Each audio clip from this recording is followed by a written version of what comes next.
Welcome to Pod Save America. I'm John Favreau. I'm Dan Pfeiffer. Right here in studio. Nothing like the collapse of our public health infrastructure to bring me the office. So good to have you in Los Angeles. It's great to be here, John. So we got a lot to talk about today, as usual. Trump's telling Americans he can do whatever he wants as he gets ready to send troops to Chicago. He's telling us again people want a dictator, but it turns out people may not love their cities being occupied by their military, at least according to new polls. So we're going to talk about that. We'll also talk about how Democrats should handle this issue. Speaking of Dems, we'll talk about the party's wildly successful, universally praised summer meeting in Minneapolis. Wow, that's exciting. The possibility for a midterm convention. That's right. And Gavin Newsom's concerns about 2028. Not about him. But let's start with the CDC news. Hope no one was counting on easy access to vaccines or credible medical information anytime soon, because RFK Jr. has decapitated the leadership of the CDC like it was one of his dead whale carcasses. Here's what we know so far. Things are moving fast on this story. Earlier this week, Kennedy announced that the new MAHA FDA chose to limit the authorization of this year's COVID vaccine. You're now only eligible if you're over 65 or have at least one underlying health condition.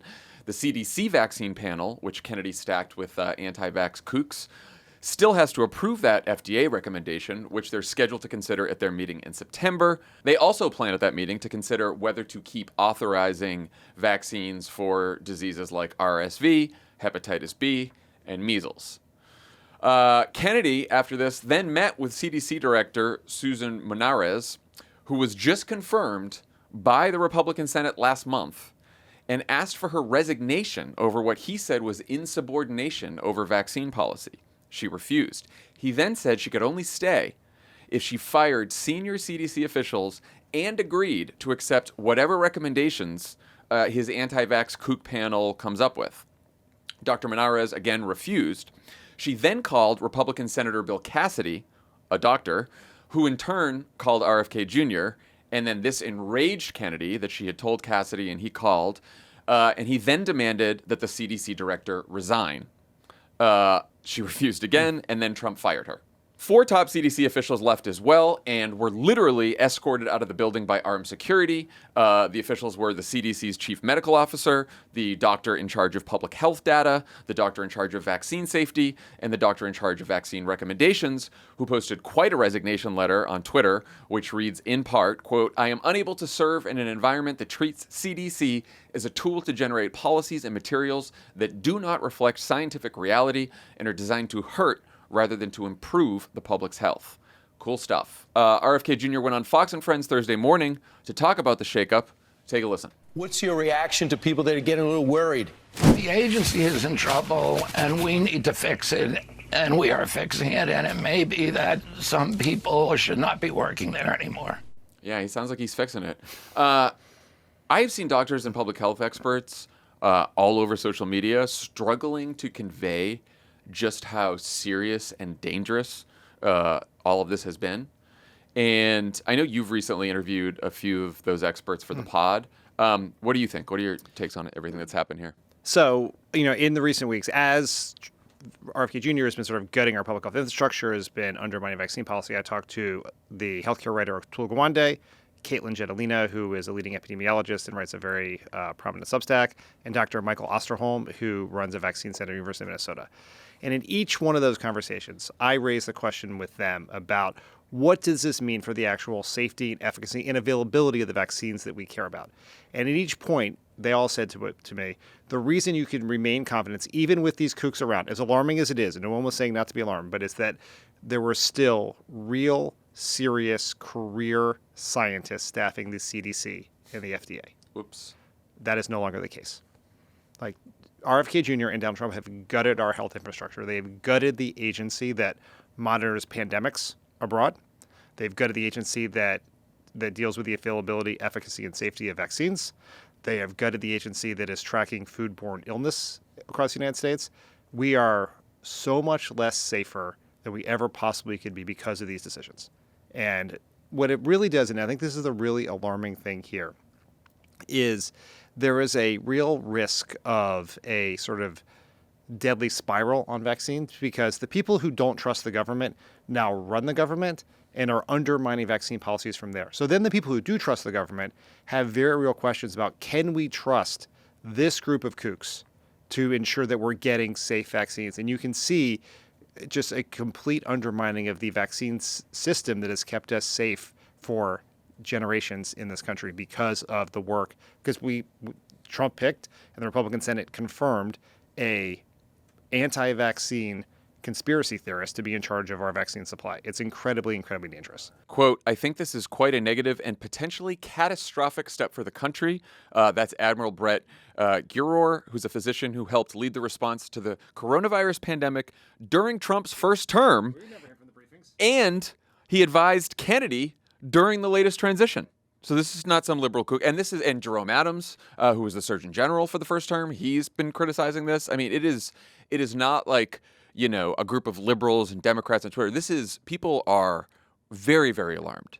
And like you said, what happens if there's an Ebola outbreak right now? What happens, bioweapons, the next pandemic? Like, forget about whether they're kooks or not. None of them have the experience. And these were some of the best, most trusted officials who had served both Republican and Democratic administrations, including some in Trump's administration over the last couple decades. And now the CDC doesn't have that expertise. The CDC doesn't have that expertise anymore. It's not just that they question the science. It's they explicitly reject the science because it's science. Because if you were to actually listen to the science, to actually take a moment to listen to the people who know what they're talking about, to look at the research, it just eviscerates their entire position on vaccines. And so now we have our public health infrastructure is run by anti-scientists. Yeah. And just so people understand what limiting the authorization for a vaccine like COVID-19 actually means. So they say, okay, you can get it if you're over 65. It's authorized for people over 65 and for people with one comorbidity, one underlying health condition. And so, of course, it has not been approved yet by this CDC panel as well. FDA already did this. The kooks over there now. And now we're waiting for the CDC kooks in September to approve this too. If it is approved, that means if you or I wanted to get the COVID vaccine, we could try to ask our doctor. But a lot of doctors know that if they prescribe something that is off market, which this would be if it's not authorized for people like us, then they could be open to litigation, to lawsuits, to malpractice suits. And so, some doctors will probably say, sure, I'll still do it anyway because these people are fucking crazy. But others won't. And another thing, most people get these vaccines at Walmart, CVS, places like that. They're not going to administer them to people who aren't over 65 or have one underlying health condition. So you're really going to have a lot of people who just don't get this vaccine. And this is the COVID-19 vaccine. The fact that they're going to look at and reconsider measles, hepatitis. I mean, it's like really fucking scary. At least measles hasn't been in the news recently. The guy that was in charge of vaccine recommendations, I read some of his resignation letter. He also said in that letter, it's clear that he's never once, the senior leadership, he and his team have never once had the opportunity to brief Kennedy. And it's clear that Kennedy's only listening to outside groups. Yeah, this is my point. Kennedy's position is absurd. The scientific consensus around vaccines is so strong that it is impossible. He is like an anti-gravity or flat Earth person. You can't have a conversation about it because you can't withstand 1 minute of scrutiny. So instead of testing, because being an actual public service official and actually abiding by what he said he would do in his confirmation, what Kennedy is doing, he's avoiding having the conversation so he doesn't have to test. He doesn't have to try to defend his position to people who actually know the answers because he will fail in a second. Again, this is going back to the pandemic. This isn't about vaccine mandates and you're forced to get this or that. This is just about the availability of vaccines that have been tested, that have saved millions of lives, and people just saying, I think I want to choose that. It's safe, it's going to protect me, and I'd like to choose it. And basically, Kennedy and HHS and CDC and the government right now are going to say, no, you can't. You can't, unless you can find it off market somewhere. Yeah, they know better than your doctor. And so, Kennedy tried to fire Menarez. He couldn't. Trump had to do it. So the White House said today that Trump hasn't commented on this yet, at least as of this recording. We're Thursday afternoon. But Caroline Leavitt at the briefing said that Trump fired her. And this guy, Jim O'Neill, who was a Kennedy advisor, is now going to be, the head of the CDC temporarily until they can find a permanent replacement. This guy was a Peter Thiel advisor. Cool. Here's what he thinks of vaccines. In January of 22, he tweeted, "Is Omicron the best vaccine? Remember, CDC can redefine the word vaccine at will." So his suggestion was, if you get Omicron, that's the best kind of vaccine. It's going to be really interesting to know whether they actually put up another person for this job. Yeah. I suspect they're not. I suspect they're just going to run through whatever it is, 180 days of acting appointments until the midterms or till forever. So unfortunately, Kennedy was also asked about the horrific mass shooting at a church in Minneapolis this week, which took the lives of 2 children. I say unfortunately because it gave him a chance to say this. We're launching studies on the potential contribution of some of the SSRI drugs and some of the other psychiatric drugs that might be contributing to violence. So this is the new line. J.D. Vance also echoed that in a speech later on Thursday. This is the idea that SSRIs, which are antidepressants, treat people for depression, for anxiety. And the idea here is kids are taking these, young people are taking these, and it's contributing to mental illness, even though they're prescribed to help mental illness. It's contributing to mental illness, and that's causing mass shootings.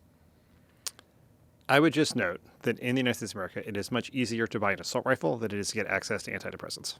I mean, this is what they do, though, because there's this whole debate around SSRIs, right? And they have some downsides, some side effects, and especially for people under 25, which is why the FDA has like a warning on them, and doctors tend to monitor people, especially young people who are on them, closely for the first couple weeks to make sure everything's okay. After that, the record is excellent. It has helped millions and millions of people who are on these drugs. There is zero evidence that it contributes to mental illness or violence at all. There are some side effects. People get off them too quickly. You have to watch that. So, do it with a doctor. But the idea now that we are going to blame mass shootings on antidepressants, it's just like, and this is just one response to the horrific shooting in Minneapolis by the Republicans. They have turned this whole thing into a culture war. It appears that the shooter was trans. So they're, of course, blaming the fact that the shooter was trans on this, on the shooting. It's said that the shooter in one video had killed Donald Trump on the guns. And so they're saying, it was like an anti-Trump trans person that did it.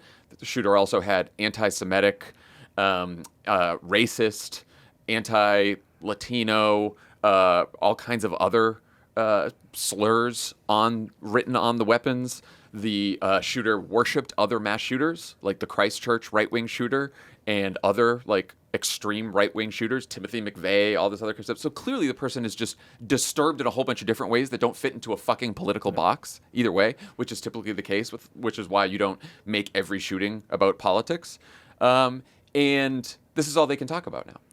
I mean, I've been in your office all day today, which means I've been watching more Fox News than I've watched in months. Yeah. And the Chiron all day is trans shooter when talking about this. Yeah, and trans violence. This is their new thing. That all the mass shooters are trans now, which is just fucking horseshit. And the dialogue on this, frankly, the entire dialogue on it is so depressingly tedious, particularly after school shootings, where it's just it's so detached from the reality. And it's what the right is doing, I'm going to get to that in a second, is absolutely gross and horrendous. But the whole conversation always is happens is that everyone runs and tries to find out, is this person a Republican or a Democrat? Are they pro-Trump or anti-Trump? And then we're going to make our whole case on that. And I think that is so detached from, that's a problem of the political class. It's very detached from, I think, how real people feel about this. I think about this all the time, which is my daughter's elementary school is less than a mile from my house. So every time I'm home during the school day and I hear a siren, my immediate instinct is that the worst thing might be happening, right? Yeah. And I think that's how every parent feels. So you think sure. of that every time you drop your kid off at school, no matter where you live, big city, small town, it can happen anywhere. And what And so and I think the response, everyone's response, the failure to be able to do anything about this, even though this is obviously the Republicans' fault that we have not been able to deal with guns in this country, is one reason why people are so detached and depressed about politics, because it's like, here's this thing that's happening that I worry about every single day that only happens here in the United States, and we can't do anything of consequence about it. It's very frustrating. On the right, like, what is happening here is the way they respond to these shootings, whether it is turning into a culture war, making about trans, making about SSRIs, or whatever it is, betrays the weakness of their position. That, like, they're trying so hard to gaslight away from the most obvious fucking fact in the world, which is it is too easy to get guns in this country. It's that simple, because that's why it happens here. It doesn't happen in all the other countries. Like, we are not a country that we don't have more mental illness than the rest of the world. We don't have... Other countries have trans people. Yes. Other countries have mental illness. Yes. Other countries have all the other shit. Yes. The difference here is that you can walk into a store and you can walk out with a gun that same day. And it's like, you know what? You fucking cowards, just say, we want people to have guns. Yep. And that's it. And we know that everyone having guns means there's going to be a bunch of mass shootings. People are going to die. But more important for our people to have guns, to, I guess, defend themselves, to keep themselves armed. In case there's government overreach. Oops. Yeah, wouldn't want that, right?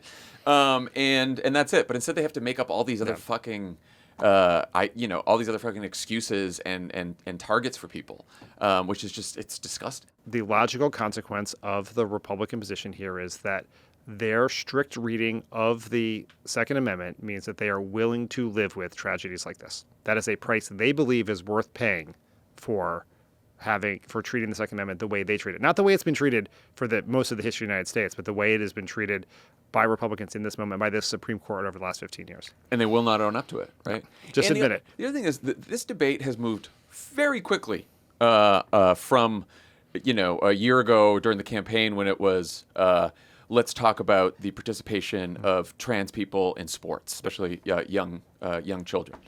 And it's moved from that to now. I mean, and there was always this contingent on the right, but now it's like the Republican Party position, basically, which is being trans is just a mental illness, and that it's not real. Not even like it's moved so. It's not even like, should we have gender affirming care? Which age? No, and now it's just like kids who are allowed to be trans. The parents are doing them a disservice. The schools are doing them a disservice, and now they're going to get mental illness, and now they're going to kill people. This is what they're saying. Yeah. And also, by the way, that is not where the polling is. Like, we've talked a lot about, this is another thing where, we've talked about immigration after the election, where the polling was and where it is now. On every one of these issues, these culture issues, that, the consensus after the election is that, Donald Trump, part of the reason he won was because of this.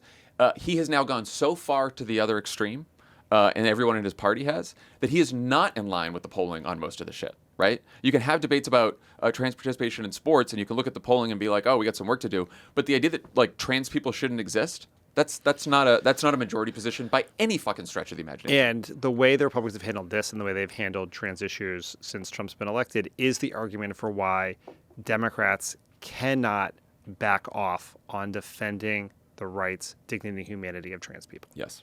Like, we can debate sports participation, you can debate the other issues, but you cannot back away on this, because you have the President of the United States, you have members of one of our political parties demagoguing some of the most vulnerable people in our society and treating them as less than human. And it is our responsibility, it's our moral imperative to stand up for them. And I think but this is beyond politics, but as you point out, doing that, treating humans as humans, to let people live their lives, is good politics.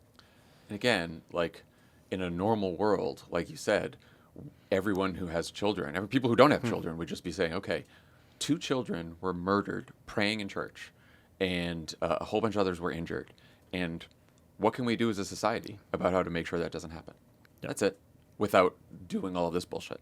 And one way is maybe we can limit the availability of guns. While people still having the right to have guns, but maybe we can do something to limit the availability of guns, or to make sure we do background checks, or to make sure they don't get in the hands of people who are mentally ill, or make sure they don't get into the hands of people who've already committed crimes. Maybe. Hey guys, it's Tommy Vitor. You can support the work we do here at Crooked Media by becoming a member of the Pod Save America YouTube channel. When you sign up, you get subscribers-only shows and ad-free episodes of Pod Save America, Pod Save the World, Offline, and Love It or Leave It. Plus, it's the most direct way to support us as we build a counterweight to the right-wing media. So click on the join option on the Pod Save America YouTube channel, and thank you for watching. Pod Save America is brought to you by Chili Pad by Sleep Me. John, I love this thing. Genuinely, I set up a Chili Pad on our bed, and basically I use it every single night. I use it the same way every night, which is when I get into bed and it's time for that sweet, sweet streaming time. You get to just lock in, phone scrolling, show playing. Mwah. I set the bed really cold. And so then the Chili Pad is like an air conditioner, keeps you really cold. Then time for bed, you send that temperature up. And now I'm set at 84, 85 degrees, sleeping warm, sleeping cozy. You think that's going to be hot? It's not hot. Ugh. It's not hot. You think it's hot. You think it's hot. It's not hot. Poor Ari. No. Ari's fucking even hotter because when you're in bed normally, you're warmer than the room. And so 84 is actually like keeps you at like a kind of like a nice warm but not too hot temperature in the bed. I want mine at 32 degrees. You think so? You think so? You think so? That's what I thought when I first got this thing. Got this incredible device, and then all of a sudden you wake up at the night. You're like, no, I want it a little bit warmer. I'm surprised. You fall asleep easy when it's cold, but you can also program it to go up in the night. Point is, I genuinely love this thing. Chili, I really do. Chili Pad is not just about cooling. It's precision temperature. Exactly. There you go. Controlled for better sleep and recovery. Set your ideal sleep temperature anywhere from 55 to 115 degrees. That's hot. That's toasty. Get deeper sleep, better recovery, and improved sleep scores. Pro athletes use it, as do I. You can schedule your bed temp to change when you sleep. Yes, you can start at room temp, cool it down when you hit deep sleep, and then gently warm it up as you wake up naturally. Oh, and if you've ever had a passive-aggressive pillow fight over the thermostat, good news, dual zone control. One side cool, one side warm. That's the point. Can pillow fights be passive-aggressive? It seems pretty aggressive. Yeah. No, that's what's a the good passive point. part? Yeah, how do you passively hit somebody in the face with a pillow? What the fuck? More deep sleep, energy in the morning. It's like coffee, but backward. Okay. Visit www.sleep.me/crooked to get your Chili Pad and save up to $500 with code CROOKED. They've extended this summer discount for us, but it's only valid for a few more weeks. That's www.sleep.me/crooked. sleep.me/CROOKED. Free shipping, free returns, and a 30-night trial so you can test it out. Dream big and wake up better. Sleep cooler, recover faster, perform better. Sleep.me/crooked. Pod Save America is brought to you by Blinds.com. Blinds.com brings your space to life your way. From expert guidance to custom styles made to fit your project, they make transforming your space feel just as good as it looks because the only thing they treat better than windows is you. Blinds.com called out the window treatment industry for what it was. Outdated, overpriced, And woke. Go woke, go broke, window treatment industry. Built to serve salespeople, not customers. So they flipped it. While others may overpromise or overcharge, Blinds.com delivers custom window treatments for your space your way at your convenience. And unlike some competitors, the price you see is the price you pay. No hidden fees, and there's zero pressure. Whether you want to DIY it, let the pros handle it, or maybe something in between, Blinds.com gives you options so you're in control. Need help picking the right look? Blinds.com's design experts are available on your schedule with free consultations. And it's all backed by Blinds.com's 100% satisfaction guarantee, so you know you're covered. Give your home a fresh look for less during Blinds.com's Labor Day mega sale. Save up to 50% site-wide and get a professional measure at no cost. Hurry, sale ends September 3rd. Rules and restrictions apply. See Blinds.com for details. So, unbelievably, all these statements from RFK aren't even his most upsetting of the week. We're back to RFK. This didn't get a ton of attention for some reason, but at a cabinet meeting on Tuesday, Kennedy gave the following update to Trump. We're finding certain interventions now that are clearly, almost certainly causing autism. And we're going to be able to address those in September. So again, he's referencing September. That's the meeting where they're going to reconsider some of the authorizations on these other vaccines. Kennedy has previously said for a long time that he thinks there's a link between vaccines and autism. No evidence has ever shown any kind of link there. Trump has also flirted with this idea as far back as like 2014, I think. Bill Cassidy, the Republican senator who's, again, supposed to be a doctor and was, very concerned about RFK's nomination, but then, voted yes anyway because he just wanted to give him a chance. He has now called for the CDC vaccine panel meeting to be postponed because of, quote, serious allegations that have been made about the meeting agenda, membership, and lack of scientific process. And he said that if it goes forward, quote, any recommendations made should be rejected as lacking legitimacy. Would have been nice if he had weighed in on the lunatics on the panel and Kennedy by just voting no on his nomination, but here we are.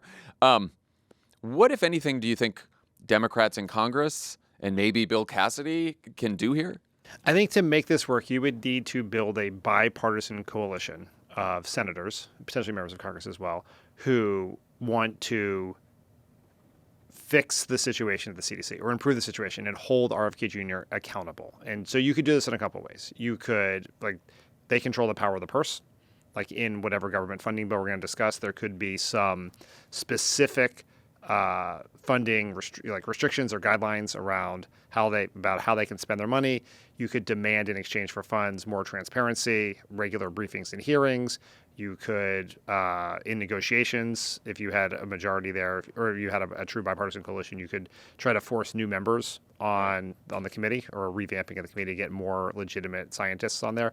But you asked the question, what can Democrats do? Democrats can do very little because we have no power. And we're not in a world where there is a specific HHS appropriations bill moving through Congress because the appropriations process is broken. So this would have to be something that took place in the larger government funding discussion. And so you could shut down the government over this. Yeah, or if a deal one of was many things, or if a deal was being done, you could write it into the deal. But it's just easier when you have a specific bill for a specific agency where you have more leverage. The power of the purse is more important than more powerful. You have more leverage than if you're doing the whole thing. But you really need Republicans here to go along. And maybe Cassidy will do it. Maybe there's some others who will. But you need more than just Cassidy and maybe like Collins, Murkowski. And I don't know how Mitch McConnell's feeling about vaccines today.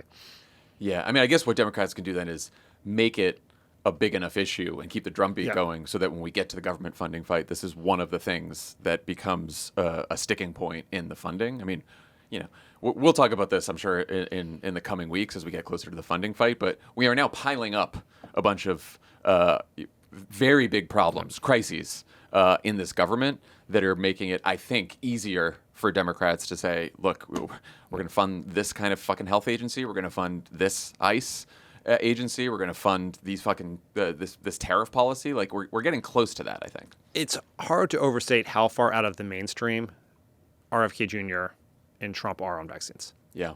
Like extremely. And just public health in general at this point. Because it's definitely vaccines, but it's also, pandemic preparedness, Ebola, all the stuff that we talked about. The polling on the coronavirus vaccine is very polarized on partisanship. Yeah. But on all the other vaccines, we are at 90% trust. They are in the far, far, far minority here. And so I think whether it's through the government funding fight, whether it's through yelling and screaming about this, actually drawing attention to this is important because you want this to feel so messy for Trump, who I think is he is vaccine skeptic, agnostic, sort of. He sort of tried when RFK Jr. came aboard to push back on the idea of this. You want to make this really messy for the Republicans in the Senate, the House, and the Trump White House. Yeah, it was maybe the most successful initiative of his first term. Yeah, he's Operation Warp Speed. He's a vaxxer. He was getting boosted all the time. He's over 65. He'll probably get his COVID booster. We say a lot that this, Dem should talk about this and make noise about this, but, name your issue. But I do think on this one, this is people's health, getting their kids vaccinated, making sure that their family has good medical care, can follow good and trust credible medical information coming from the government. That's important to people.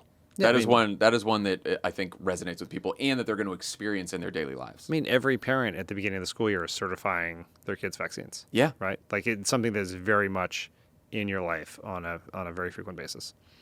So we've all become used to the ritualistic Trump fluffing at cabinet meetings now. Must have been some real tendinitis after the one. I don't want to get explicit, but where's the tendinitis? Where do you think it is, Dan? That's a good answer. 3.5 hours. 3.5 hours of Trump fluffing in the last cabinet meeting this week. We have an excellent compilation that our producers put together. Let's listen. Mr. President, I invite you to see your big, beautiful face on a banner in front of the Department of Labor, because you are really the transformational president of the American worker, along with the American flag and President Roosevelt. And there's only one thing I wish for, that noble committee finally gets its act together and realizes that you are the single finest candidate since the Nobel Peace, this Nobel Award was ever talked about. And you, sir, are restoring trust to government. I do believe we're in a revolution. 1776 was the first one. 1863 or so with Abraham Lincoln was the second. This is the third with Donald Trump leading the way. And we are saving America. How do these people, how do they keep a straight face? I mean, They don't believe that. I assume not, but I'm not so sure anymore. I think people can convince themselves of some really crazy shit. I want to believe that before the cabinet meeting, before he walks in, they're all doing like a bit with each other, and they're like having a fun competition. Like, okay, who can be the most embarrassing? I don't. We know that Marco Rubio's got jokes, right? That's what we've heard on the Katie Miller podcast. So maybe Marco Rubio is sort of organizing, and maybe it's like a pool. I don't think so. I think that they were too afraid of getting caught doing that and then being kicked out of the club. 3.5 hours, Dan. 3.5 hours. Like Fox cut away. Because we were watching it, and I had been in a meeting, and I came back, and I was looking on Twitter, and I still see Aaron Rupar and ACYN sending clips around from the cabinet meeting. I'm like, it's been 3 hours. What is happening? Yeah, it's no substance. No substance at the meeting. Just total fluffing. Like, I love my parents, but I don't think I could in public talk about them in the same way. Like, this is how our cabinet meetings went, right? Yes, it's very similar. Barack Obama would lose his mind if anyone was ever that obsequious in his presence. And I know everyone's like, oh, about everyone loved Obama, blah, blah, it was a cult. But like, he got extremely uncomfortable in cabinet meetings when it seemed like people were just any meeting, but also, in the cabinet meetings, the pool comes in, right? And so the pool, then you have like a sort of a fake cabinet meeting while the press is there, and everyone gives like little reports. Actually, we had like one person give each new meeting there would be like a different cabinet member giving a quick report, and then Obama would say something, and then the press would leave, and usually there'd be a real agenda. Usually the press would just be there for Obama's opening remarks, and then that's right. and then they would leave. And then so here's the thing: you do a fake meeting for the press, then you do a real meeting. They never did the real meeting in this case. They just did the fake meeting for 3.5 hours. Yeah, even the real meeting is not like. I mean, it's kind of fake. It's kind of fake, right? But and we say that we were on the outside of the cabinet. We were definitely on the outside. There's the people around the table, and there's chairs all around, and you had to give up your phone, and that was fucking brutal. Yes, because it's like I wasn't talking, that's for sure. It's like, can but we I was speed just through the SBA presentation here? It's going. Anyways, nothing like this. Yeah. So Trump's cabinet giving him the Kim Jong-un treatment. It's clearly going to his head because here he is musing about himself as a dictator for the third time in the last few weeks. So the line is that I'm a dictator, but I stop crime. So a lot of people say, if that's the case, I'd rather have a dictator. If he stops crime, he can be whatever he wants. Not that I don't have the right to do anything I want to do. I'm the president of the United States. If I think our country's in danger, and it is in danger in these cities. The statements and the sentiment are, of course, not new by now. I think it was very early on in the administration. He tweeted that, he who saves his country cannot violate any law, the Napoleon quote, or at least the quote that's attributed to Napoleon. He seems to be saying it a lot more frequently these days. The White House, I think, told, I think it was Politico, he's just doing it to knock down all those silly dictator accusations. He's just taking it on because it's so ridiculous. Is that what's happening? He seems to really enjoy the dictator part of the job. Like, it is his favorite part. He's not really digging into the substance of policy issues, and he really likes sending the military places, having parades in his favor, being feted by his cabinet member for 3.5 hours. And like, he will say, I'm not really a dictator, but there's no enthusiasm in that part. All the enthusiasm is in the, look at all the things I can do. I'm a dictator. So yeah, I think he's like, we know this is what he values in leadership. These are the people around the world he admires. It's not the Democrats, it's the dictators. So it shouldn't be surprising. What's really dangerous here, and we're going to talk about the occupied DC, maybe soon to be occupied Chicago, and sort of the politics around crime. But what drives me nuts about the whole debate around crime or immigration is what he's saying there, which is, I can do whatever I want if the country's in danger, right? Same with the tweet. He who saves his country violates no law. what he is setting up there is whatever happens, whatever I decide to do, all I have to say is that there's an emergency in the country, that we are in danger, whether in danger from immigrants, from protesters, from Democrats. I don't know. We didn't even play this clip. I forgot about it. Stephen Miller was on Fox earlier this week.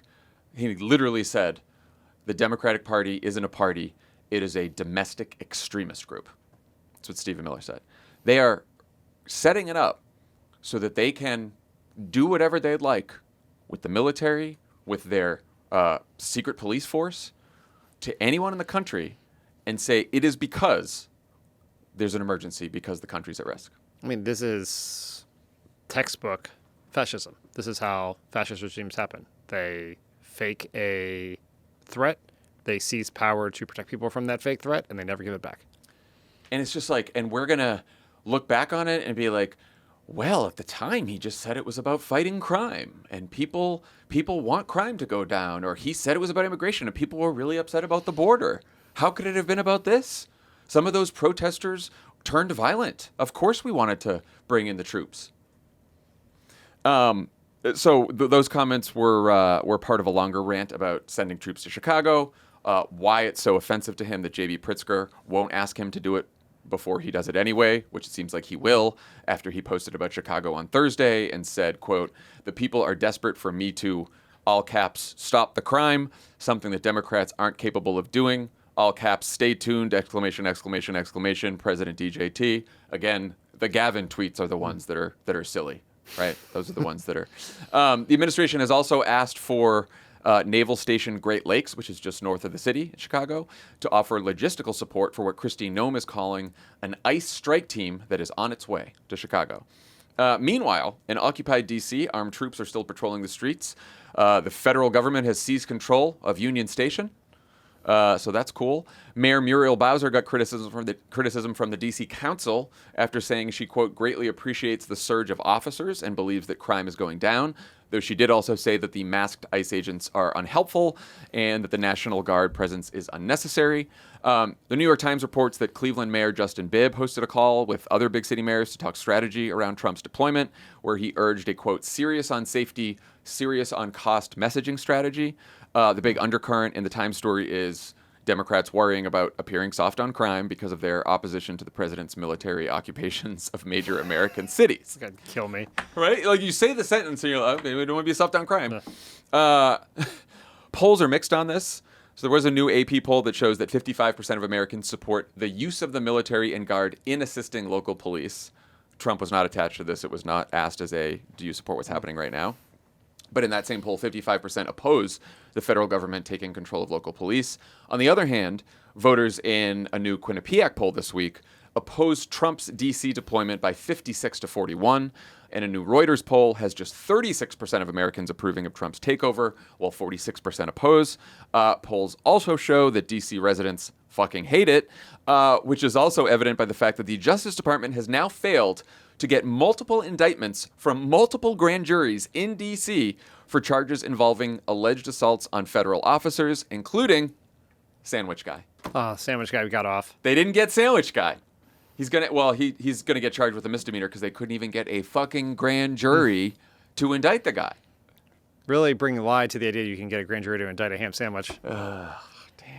It's there. It just came to you. I mean, should we take a moment right now, speaking of great sandwich jokes, to point out what's soon to be available in the Crooked Store? Thanks, Dan. I mean, I was shocked and disappointed by this, but you tell us. Well, Lovett had the idea of having a T-shirt with a sandwich on it, and underneath the sandwich it says "Hero," which is a name for a sandwich. It was pointed out by Saul, our producer. Yeah, Saul. It took Saul a minute to get it, but he got there. He did get it. They also wanted us to wear it during this. It was sitting on the back of my chair. And I was like, no, we're going to end up on Fox anyway. I don't need to be wearing that shirt while we do. Yeah, that's right. Wait till we get to the Democratic section, then we'll be on Fox. That's where we really shine. I do think there's something to be said for, all jokes about the Sandwich Guy aside, it is extremely rare for grand juries not to indict. Oh, yeah.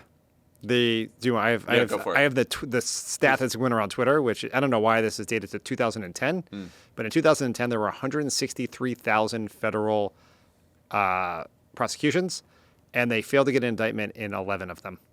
So that's a 99.993% success rate.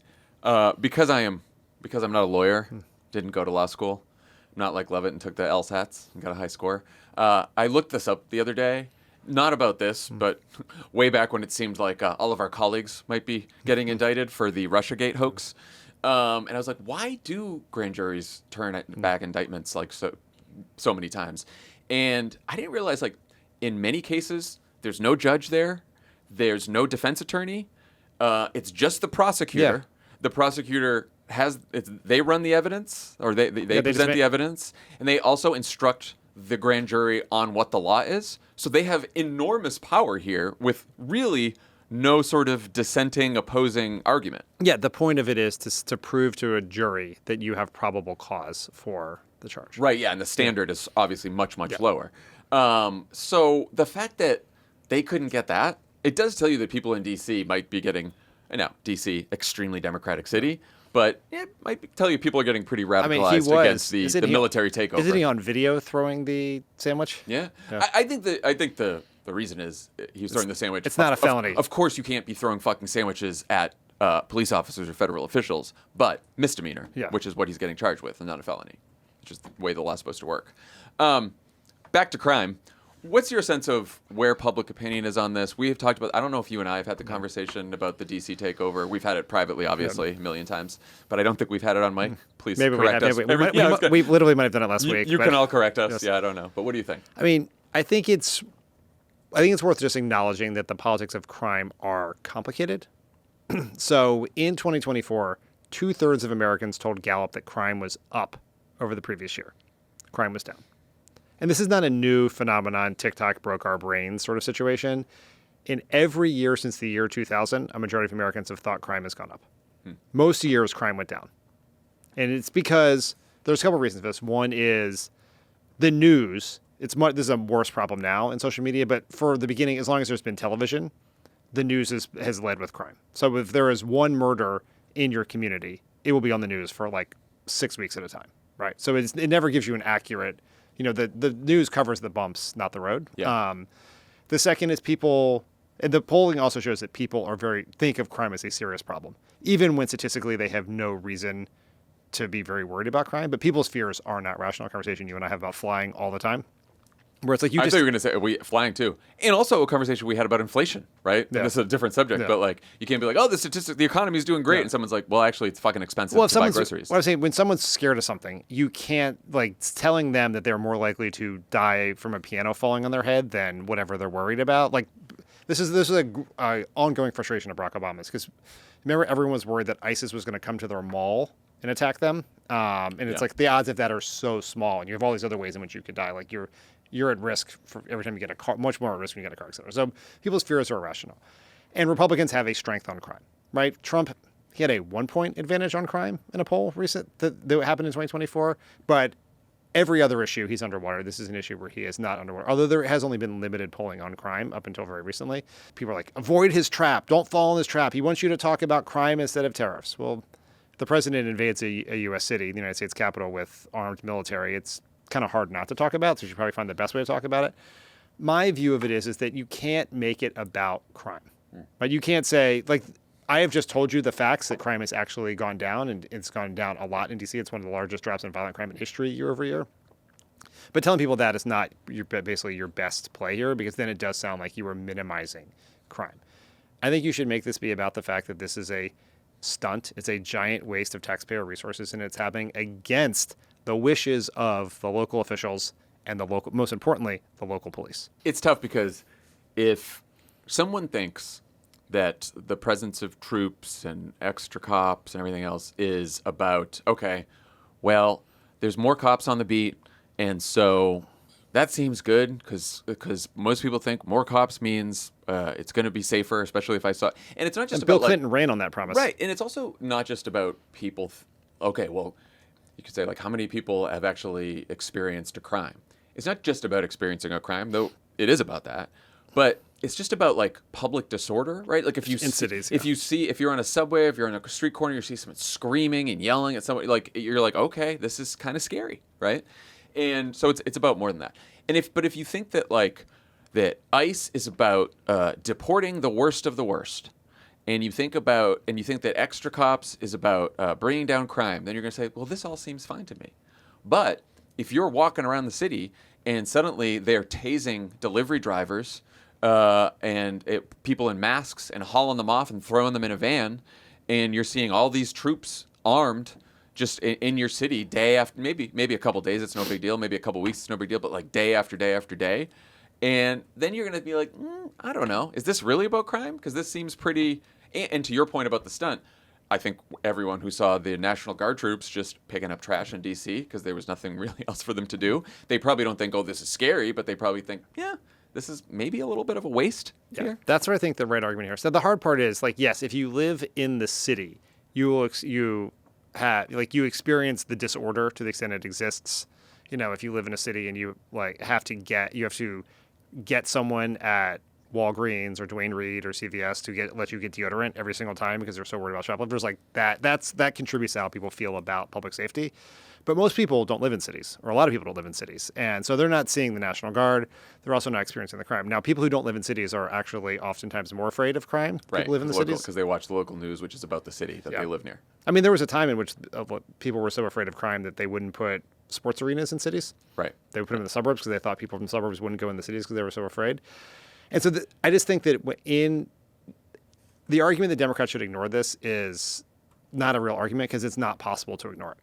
You cannot be someone who is a member of the opposition party who has taken an oath to the Constitution and then say, I am just going to stay silent on the military occupation of one American city, possibly spreading to others because it doesn't pull well. So you would just have to figure out how to talk about it. And I do think like the way to do it is to sort of elide the crime trap and try to treat it as a stunt that's a waste of taxpayer resources that runs against the advice. It's not what people in the city or the people who run the city or the people who protect the city actually want. Also, people don't want crime, but I bet if you ask them, do you want a situation where there are these masked agents setting up vehicle checkpoints, asking for people's papers, who look like they might be undocumented immigrants, who have brown skin, or in some cases just anyone, and they're stopping the cars and they're saying, "Where's your papers?"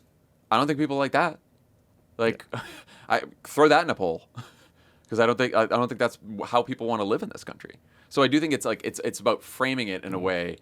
And by the way, that was happening in Tennessee. It happened in D.C. On 14th Street. Like, I just don't think people want to live like that either. And there's this is incredibly dangerous. There was a moment, as you guys talked about on Tuesday, the National Guard is now carrying weapons in D.C. for no reason. No reason that has been articulated. But at some point, something bad is going to happen. Something Kent State level is going to happen. Yeah. And that could be the sort of thing that fundamentally changes the fabric of this country, both in how the public reacts to it and how Trump uses it. Speaking of the Democratic Party trying to figure out what to do about our descent into fascism, boy, did they nail it at their at the annual summer meeting in Minneapolis this week. So this event had everything: land acknowledgments, competing Gaza resolutions, worries about fundraising, polling presentations that advise ditching the phrase tough on crime for serious about safety, even a proposal for a new fight song, which we will get to in a bit. No surprise that the coverage of the event, which was for some reason live streamed, focused almost entirely on the party's internal conflicts with a heavy dose of mockery. To be fair, the party did have some wins. Democrats flipped a state Senate seat in Iowa this week with a 20-point overperformance, and the DNC had invested in the organizing around that race, so they took some credit for that. But overall, the consensus seemed to be that the meeting wasn't exactly Democrats putting the party's best foot forward. Afterwards, Democratic operative Adam Jentelson told the Bulwark's Lauren Egan, quote, "It would probably be better for the party as a whole if the DNC just turned the lights off and padlocked the building for the next 2 years." What do you think? I think the whole thing is maybe a microcosm of all of our problems, which is you have in Iowa this great win, right? Like we know we do well in special elections. We're actually, in 2025, we're doing about 5 to 6 points better in special elections than we were doing in 2017. So I think that there is evidence that underneath the challenges we're having at the party establishment level, that people are doing the work and winning races, and that's very important. Did you see that turnout was 55% of the 2022 midterms in that district? That's high for a special election. Yeah, it's incredible. In the summer of 2025. And so like that is the positive part here. It is the establishment of the party, which is embodied by the DNC, which is a collection of whatever it is, 400 some party chairs, party committee people, just like the absolute establishment of the establishment, that is still struggling to reckon with the moment we are in.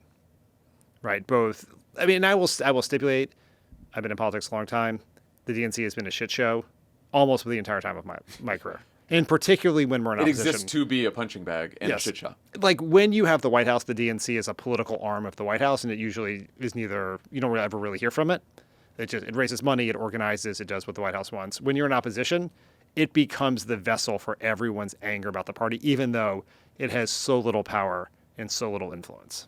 Yeah. Like everyone thinks the DNC like makes messaging decisions, picks candidates, can fix presidential elections, all these things, and it's really, it's basically in a presidential election, it's a bank account for the nominee with some organizing on the side. Here's my big criticism of the whole event. Why did they live stream it? Why did they if you're going to have a meeting and you're going to have polling presentations and you're going to do the whole thing and just talk about shit, like, just don't, I mean, you can have, I guess you have press there. I don't know, like, they can just have a fucking meeting. I mean, it's open press. Like, I get that some parts are open press. I'm sure they've been live streaming it for 100 years, like since live streaming was available. Well, then if you're going to live stream it, do we need to start with the land acknowledgement? Is that something that have we not learned our lesson? First of all, and it's not like the land like, do we think the land acknowledgements do anything? Do we give back the land like we probably should? Do we maybe people should go do something to help Indigenous Americans in the country instead of just acknowledging the fact that hundreds of years ago, something horrific happened on that land. I don't know. What are we doing? It's very hard to think about what we should do as a party and reverse engineer it from what is going to make it Fox and Friends. Like, I don't want us to do that. But there does need to be a little more savvy about the whole picture that is painted, right? Just a touch. Just a little touch more savvy. Like what is the story you're telling with this? Like, there is a world in which you could use this to, like, we have a bunch of exciting candidates, like really exciting candidates. We've had, to the credit of the Senate and House, we've recruited a bunch of great candidates to run. The Sherrod Browns, Roy Coopers, a bunch of really interesting people running for House, veterans, former like fired federal government scientists and people working in the VA and all this. You could highlight those people. We're winning races instead of doing that. Instead, the DNC, which has no real say in a lot of these issues, I know we're going to get to the Gaza resolution in a second, is putting itself in the middle of it. And I think one challenge here is, I don't know what the answer is, but Ken Martin won the DNC race. Mm-hmm. He was the most insider of insider candidates, right? He was the chair of the Association of Democratic Party Chairs. He'd been a party chair for a long time. He'd been a very successful party chair, to his credit. But he won the race because he had relationships with all the other party chairs, which is a huge part of the voting bloc. But it was a continuation of what the DNC had been. I know he's trying to make changes, but like after 2024, you probably needed someone who's going to come in a little bit like Howard Dean did when he won the DNC, who was going to like knock it over and start from the beginning. And so we're kind of we're not making any real wholesale changes. We're just kind of making cosmetic changes around the edge, and it's not working. Yeah. But like publicly, like, I mean, we did. That's the thing. And it's the public aspect that's the tough part, right? Because I think that Ken Martin would say, and did say to me when I interviewed him, it's like, you know, he's been investing and organizing, doing all this stuff. And, you know, that's why they took credit for the Iowa thing, and good for them. And he is an organizer at heart. There is a larger problem with the DNC and just the party in general that Ken Martin is not going to be able to fix. Yes. The DNC is an embodiment of the party's larger problems. Yes. And doesn't seem like they really dug into those that much, or at least made a lot of progress, projecting an image of the party that has learned anything from the last defeat. Right. I think that's the bigger thing is you can't expect the DNC to solve the problem. You can't expect them at the August 2025 annual summer meeting, I guess it is, to have like figured everything else out. But there was probably a way to be a little more deliberate in the public presentation of what the party was doing.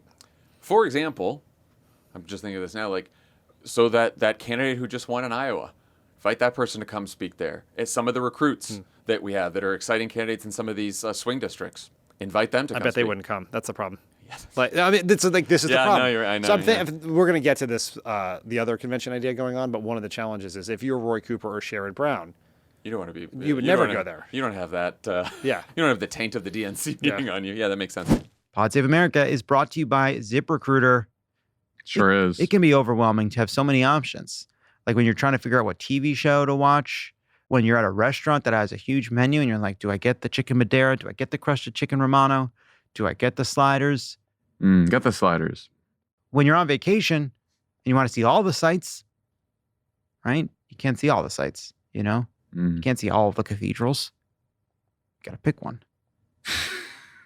Same applies if you're a business owner who's hiring. It can be overwhelming to have too many candidates to sort through, but you're in luck. ZipRecruiter now gives you the power to proactively find and connect with the best ones quickly. How? Through their innovative resume database. And right now you can try it for free at ZipRecruiter.com/crooked. ZipRecruiter's resume database quickly identifies top candidates for your roles through advanced filtering. See a candidate you're really interested in? You can unlock their contact info instantly. 320,000 new resumes are added monthly, which means you can reach more potential hires and fill roles faster. No wonder ZipRecruiter is the #1 rated hiring site based on G2. We've been using ZipRecruiter here at Crooked for years. They've helped us find a lot of great people. That's how we found Tommy. That's how we found Tommy. Mm-hmm. That's how we found Tommy. I don't know what it was a very specific post. But there he was, walked in through the door. We heard the angels from the door. Like, there he is, the Tommy. That one we were looking for. Remember we were looking for a Tommy? Yeah, we're like, we got 2 Johns. We can't get any more Johns. Yeah, we need a Tommy. Yeah. There he is. Thanks, ZipRecruiter. Skip the candidate overload. Instead, streamline your hiring with ZipRecruiter. See why 4 out of 5 employers who post on ZipRecruiter get a quality candidate within the first day. Just go to this exclusive web address, ZipRecruiter.com/crooked, right now to try it for free. Again, that's ZipRecruiter.com/crooked. ZipRecruiter, the smartest way to hire.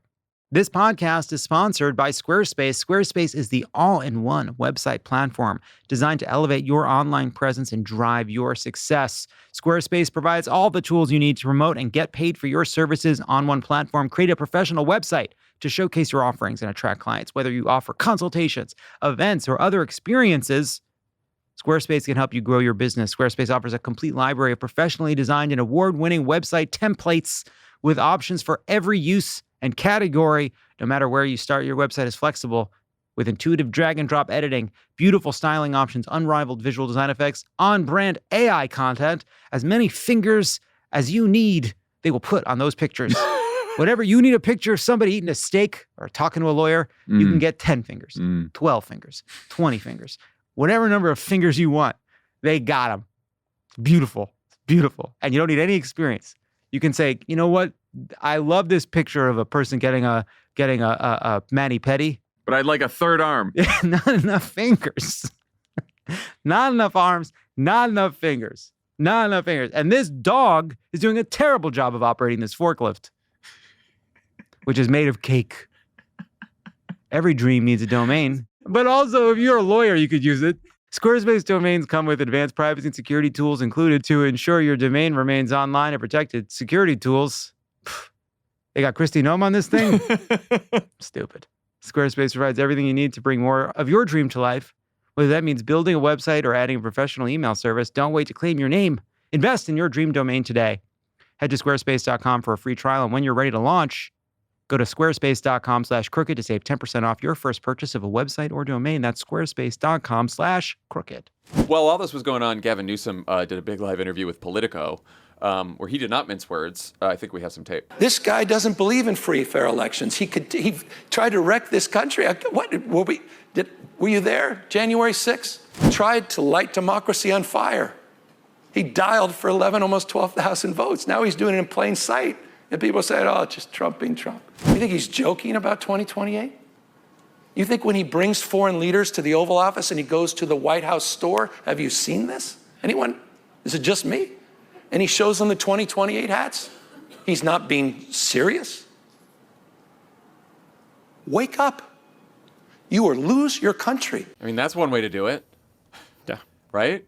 Now, I caught a couple lines from Ken Martin's speech, And, he was doing the, we got to fight fire with fire thing, and he was trying to, be tough like Gavin. But again, that's one person in a whole meeting that gets... It's not that the people there don't want to fight. No, it's not that. It's just it looks too... I kind of, we're hammering on them. I'm not trying to defend them in any way, shape, or form, but there was no way this was going to go well. Right. There was just absolutely no way, because... There's ways it could have gone better. It could have gone better, but it's just Democrats are mad at Democrats right now. So it's one that, if you have a great meeting and the Republicans are going to shit on it no matter what the meeting is, but if Democrats are mad at the party, as they have every right to be right now, then you just create this, you're pleasing no one with anything you do. I do think and wish very much that more Democrats would find their own inner Gavin Newsom. And what I mean by that is not just do exactly what he's doing and then try to do the tweets that his office is doing and then say the same things that he's find what's making you upset and what's really bothering you and where you think the country should go, and go say that more and be less we've talked about this, but be less cautious. And again, I'm not even saying that Gavin Newsom's going to be our best nominee, right? I'm just saying in this moment, in the summer of 2025, there should be more Democrats sounding like that. I think I wrote about this in my newsletter, The Message Box, this week, but there is a fundamental divide in the Democratic Party. And we have divides on every issue. As I wrote, we're divided over Ezra Klein's book writings. Okay, we're about to talk about Gaza. So yeah. So we're divided on everything. But I really do believe the big fundamental divide in the party, and Alyssa Slotkin has talked about this a lot, which is people who think Trump is an existential threat to democracy, which Gavin Newsom does. And a lot of people who think that Trump is very, very bad, but survivable. That our goal here is to just make it to 2026 and then make it to 2028. And that if you are in the Gavin Newsom camp, you need to think outside the box. You have to be willing to embrace high-risk strategies that push the envelopes, are willing to run over norms or previously held positions. And if you're in the latter camp, where I think Chuck Schumer is, I think Gretchen Whitmer is, you just think very differently. And I think more people should be in the Gavin Newsom camp. I am in the Gavin Newsom camp, but I really found that to be the way to understand how people think about things, because the DNC meeting is, even if people use the public rhetoric that sounds a version of what Gavin Newsom says, the way that they keep doing things the same way suggests that they are in the this is bad but survivable camp. Yes. And I'll give you an example of why this is not ideologically necessarily, or even old versus young, or even are you going to go hard at Trump or not? Bernie Sanders. Bernie Sanders has been acting now for several years like he believes that we're in an existential emergency. He hits Donald Trump whenever he can, but he also has his Bernie thing, right? He believes that the oligarchy is the problem, and he's very economically populist. He's been consistent about this for his whole career. But he's out there pulling huge crowds, probably the most popular politician in the party. And he's acting like this is an existential threat, right? Completely different. Could not be more different than Gavin Newsom in a whole bunch of different ways. It is interesting. I could do a whole podcast on this, but Bernie Sanders, I'm interpreting this, but believes that Donald Trump is the symptom of the larger problem he's been talking about for years, which is the oligarchy, an unfair economy, a rigged economy. And Newsom, who I think doesn't necessarily disagree with Bernie on some of the things about the economy, thinks Trump is the problem. And Alyssa Slotkin, right? Who you just mentioned, former CIA. Yeah, she's in that camp too. So it's it's all kinds of people. But and then the people I really worry about. I'm not going to name names here, but no, please do. No, well, because I can't even think all of them. But the people who I think believe we're in an existential crisis, but do not sound like it. Some people have thought about it and are like, I think this is survivable, and I'm just going to act that way. There's some people who they just don't. They can't get themselves there, They can't get emotional about, and I don't want emotional, but they don't have the passion, they don't have the fire in the belly, and they're just sort of, very just analytically talking about it. I'm like, what are you doing? I think it's a poverty of imagination. Yes. I think it is very, very hard. I think you guys talked about why everyone's shrugging about what's going on. I think it's very, very hard to imagine what is happening to America actually happening here, because it was impossible to imagine just a year ago. The idea that you would have a politicized law enforcement agencies that would be prosecuting people's political opponents, that you would have military marching in the streets. That seemed the idea that democracy could crumble. We believed it could last forever. We've believed that for a very long time now. And certainly believed that the only thing that could stop it would be a foreign power and not something internal. And so I think for a lot of politicians, particularly ones who've been around a long time, there are exceptions like Bernie, it just cannot fathom this is actually happening and are unable to think about it talk about it in real ways, think about it in real ways, and then embrace the solutions that are proportionate to the threat. Yeah, that's well said. And there's just a lot of trying, like almost like trying on a costume. Well, that's the fake bullshit, right? It's the fake bullshit. You get a lot. I've said this before. Like a lot more of them are swearing. Like they think if they swear a little bit, they drop a few fucks, then suddenly everyone's gonna be, oh, they're tough now. I'm for the swearing. I think it's fine. I'm only for the swearing if you swear normally. Yeah. If this is how you talk. Unfortunately, this is how we. Yeah. I wish I swore less on this, but like this is how we talk. Yeah. And if that's how you really talk, then like go do it. But some of them drop it mid conversation. You're just like, where'd that come from? I've never met a politician who didn't swear a lot. I would say never once in my life. Yeah. So again, maybe Joe Lieberman would be the exception. I like the Gavin tweets, but like, find your own thing. Oh yeah, that's just embarrassing. Do your Gavin tweets. The people doing the other Democrats doing the Gavin tweets is embarrassing. You need your own shtick. Figure out your own shtick. Yeah. That's all. So as I mentioned, the DNC also, we got off topic. The DNC also debated two competing resolutions about how to respond to the war in Gaza, with one resolution calling for a complete arms embargo and the other, supported by Ken Martin, calling for a more moderate middle course. After a lot of debate, Martin ended up pulling his resolution and kicking the issue down to a task force of stakeholders. Okay. Again, don't want to beat up on the meeting here, but maybe this is a chance to talk about, in general, you think the party can get its shit together on this before 2026? It is the question of whether the party will be able to catch up to public opinion, not just within the Democratic base, but within the entire country around offensive military aid to Israel during what's happening in Gaza. Yeah. That's the question. Also, side note, we don't need committees doing resolutions. Like what is the DNC resolution going to do? I know. I don't. It's like we can have a larger discussion about the party platform in the presidential election year. Like, there's some real questions about how useful that is, but that at least has some. You're putting on paper what theoretically the nominee believes in, so then you can hold them accountable to that point. But the mid-year, like just the opinion of the Democratic Party is this. I don't know that. Like, I think there's a real effort that should be done to try to move the other half of the Democratic caucus to be where we think they should be on this vote. I don't think a DNC resolution is meaningful in that task. And I will say, because I'm not going to make the moral case for this again, and especially because the people in the other side of the party who are still singing the same tune about Israel, they'll say, "Oh, I get that this is emotional, but this is we gotta seem like we're on the side of Israel. That's where the American people are. That's not where the American people are. Right. Look at the polls. If you think that that's where they are, those are old polls." And it's not just Democrats. First of all, that Quinnipiac poll, like if you ask if Democrats, if you ask just Democrats, if they believe that we should end weapons sales to Israel, it was like 70%. I mean, it was overwhelming. But the overall number, including independents, and of course, like Republicans are still for it, but like the overall number, I think was like, I don't know, it was like 56, 57 for ending weapon sales. Like it's a majority opinion now. I mean, you ask people if they approve of how Israel's conducting the war in Gaza, the numbers are even more devastating. If you ask people who they sympathize with more, the Israelis or the Palestinians, it's now the Palestinians, which is also a huge shift from October 7th. I mean, and the reason I'm just bringing up the polling is not because that's how I think we should talk about it, but to those people in the Democratic Party who think this is a polling issue, it is not. I think that there is a lot of parallels in terms of the politics. I'm only talking about the politics.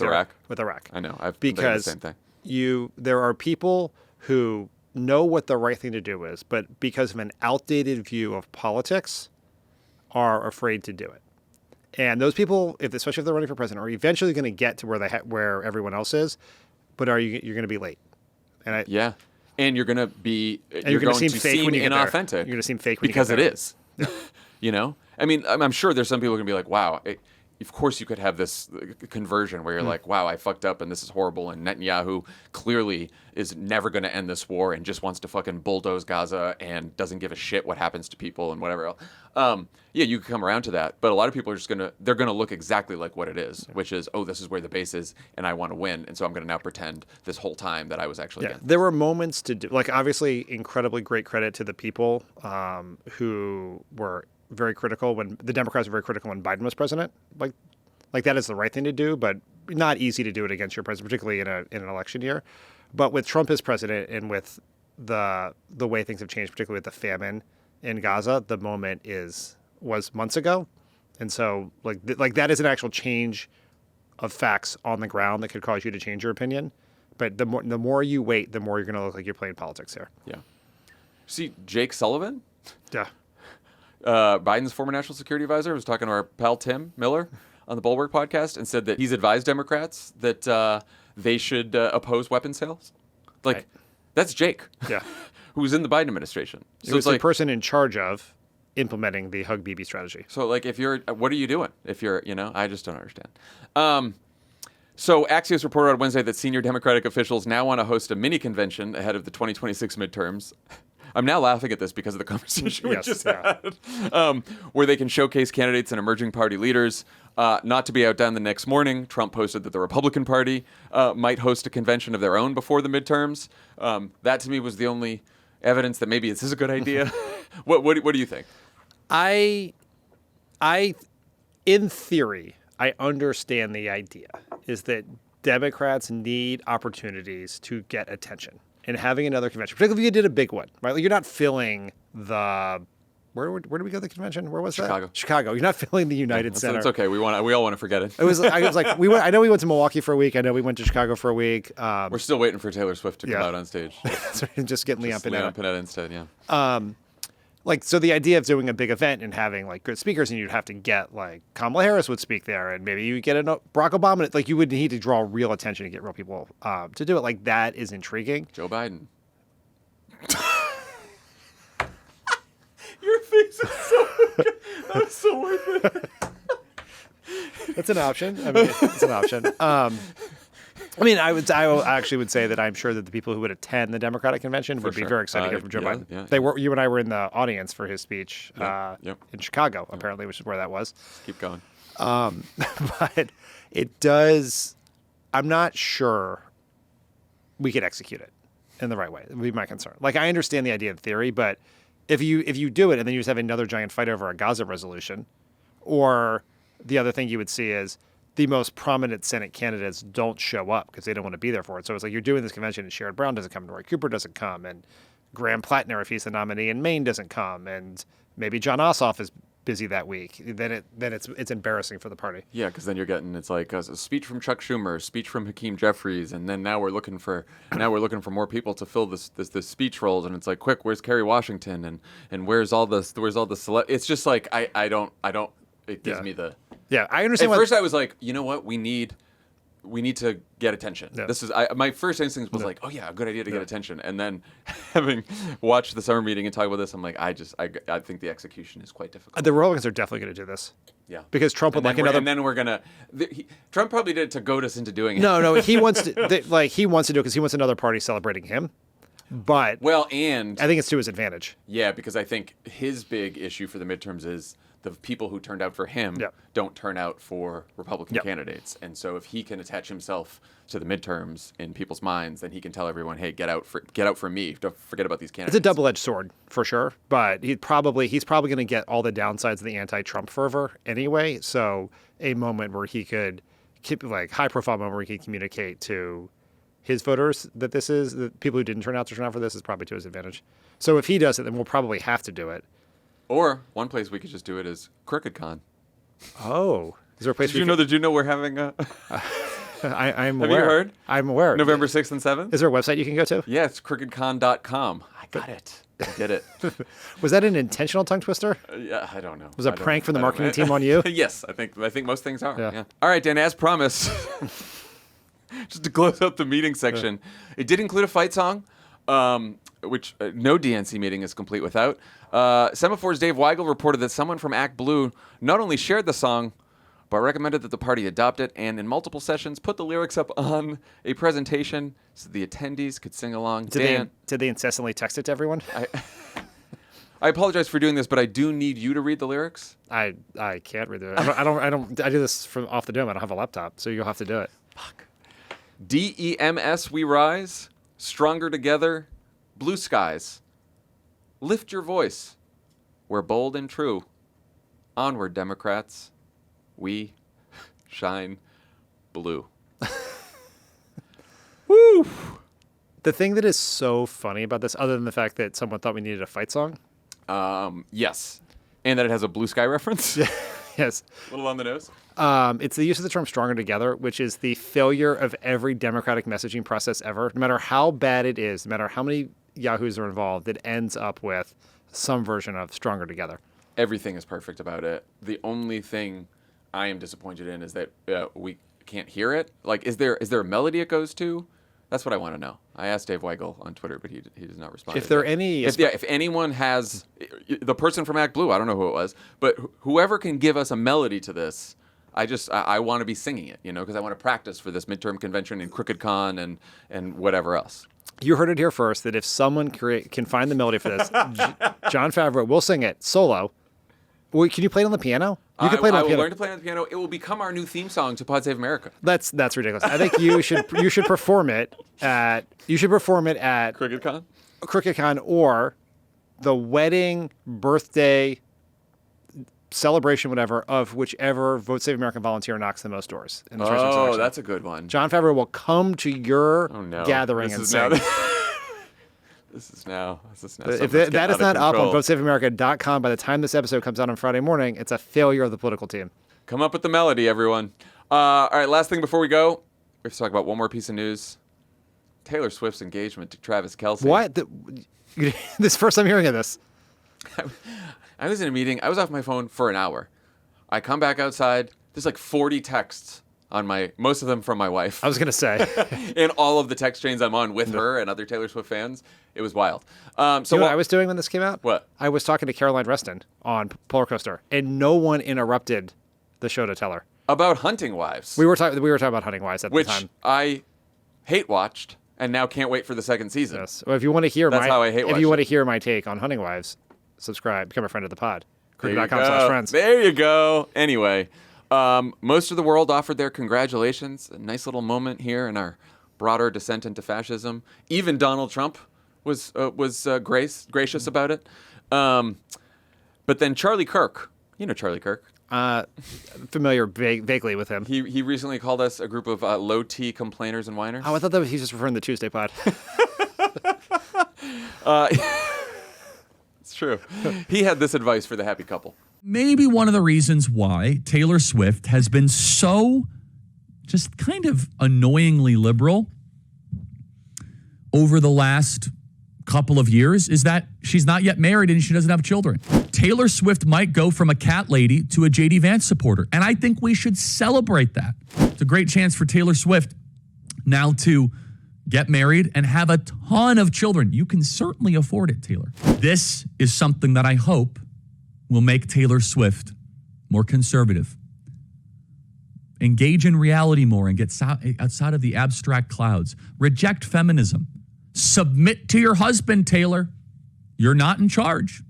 What a lucky woman who got to submit to that penis with a hairpiece.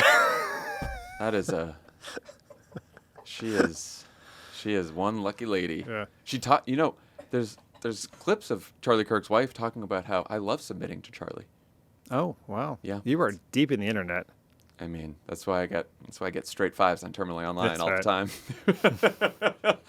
So that's interesting, huh? It seems like he was purposely trolling. Is that? No, I think that's his legitimate, sincere belief. Yeah, he does about marriage. He does think like birth control makes women crazy. He said that before. I mean, he's a real piece of work. Yeah, he's not great. He's a real piece of work. Just the kind of person you want being a close advisor to the President of the United States. So it's like fucking Taylor Swift is like worth more money than a million Charlie Kirks put together, and probably more people go to one of her shows than have ever listened to Charlie Kirk. Yeah, I'd say that's possible. It's just like, what? Okay, man. Good luck. Again, lucky lady married to Charlie Kirk. All right, two quick things before we go to break. New Crooked merch just dropped. Check out crooked.com/store to see the latest. Who knows? Maybe you'll find the Hero t-shirt. And they released the Epstein Files doormat. There may be an Epstein Files doormat in there as well. Again, got to go to the design meetings more. More once. That's where Love It is right now, probably. Also, a reminder that you can now stream ad-free video with a paid subscription to Crooked. Enjoy Pod Save America, Pod Save the World, Love It or Leave It, and Offline. And exclusive shows like Inside 2025 and Polar Coaster with Mr. Dan Pfeiffer. No interruptions, just the content you actually came for. Ad-free video is available now on Supercast, Substack, and YouTube. Visit crooked.com/friends to learn more. That's our show for today. We'll be back on Tuesday with a special episode for Labor Day, which will be marking our 1,000th episode. Wow. I know. That's a little behind the scenes. That's why Dan's here, guys. He's here. We had to bring him down for the 1,000th episode. It's very, very, very important moment. Yeah. Big deal. That's what we're celebrating, I guess. We're going to be answering lots of great listener questions for the occasion, so check it out. And everyone, have a great holiday weekend.